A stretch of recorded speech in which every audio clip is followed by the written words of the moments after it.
সুপ্রিয় শিক্ষার্থী, আজকে তোমাদের আমি চতুর্থ শ্রেণী গণিত বইয়ে 43 পৃষ্ঠায় 5 নম্বরের যে খালি ঘর পূরণ করা আছে আমরা 1 নম্বরটি লিখেছি। এটা আমরা খুব সুন্দর করে এবং চমৎকারভাবে করব। এখানে দেখো এই অঙ্কটি কিন্তু গুণ, কিন্তু শুধুমাত্র গুণ করলেই কিন্তু অঙ্কটি আমরা সমাধান করতে পারবো না, কারণ এখানে আমাদের দেখো 3টা খালি ঘর আছে, 1টা 2টা 3টা। এই 3টা খালি ঘর পূরণ যদি আমরা না করতে পারি তাহলে কি গুণ করলে কি হবে? হবে না। এই জন্য আমাদেরকে খুবই সূক্ষ্ম এবং সহজভাবে চিন্তা করতে হবে এবং আমরা সেভাবে করব।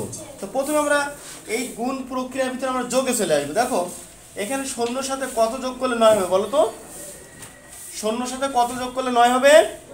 9। সুন্দর। শূন্যর সাথে 9 যোগ করলে 9 হবে।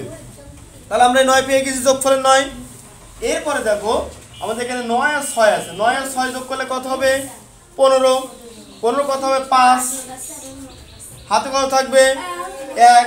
6 আর 1 7। তাহলে আমাদের কি যোগফল তো ঠিক আছে, তাই না? আমাদের এখানে আমরা যে যোগটা করলাম গুণ করার প্রক্রিয়া পরে এই যে আমরা যোগ করে এই যোগফলটা আমাদের ঠিক আছে। এখন আমাদের মাত্র একটা ঘর ফাঁকা আছে, তাই না? এই একটা ঘর ফাঁকা আমরা পূরণ করব।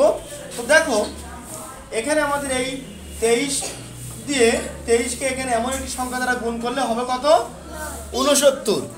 অর্থাৎ আমরা এখানে এমন একটি অঙ্ক বসাবো, এই অঙ্কের সাথে এই অঙ্ক, অর্থাৎ 3-এর সাথে এই 5 বার গুণ করলে 9 হবে।